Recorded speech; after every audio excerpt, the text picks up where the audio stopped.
So it's helpful to watch parts 1 and 2 of this video before watching parts 3 and 6 in this little series for more explanation on how it works in the terms.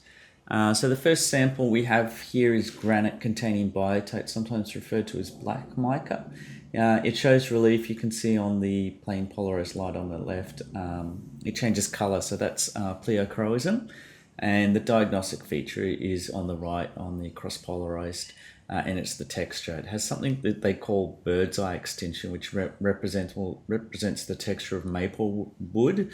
And so that's sort of the giveaway that this, with those other features, that this is a mica.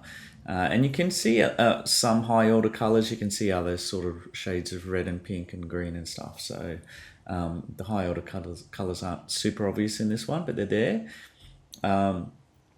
The next sample is a fair bit different, because this one's white mica or muscovite in a schist.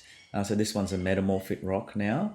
And so there is no pleochroism for that. So that white muscovite, white mica, and biotite, black mica have some big differences there.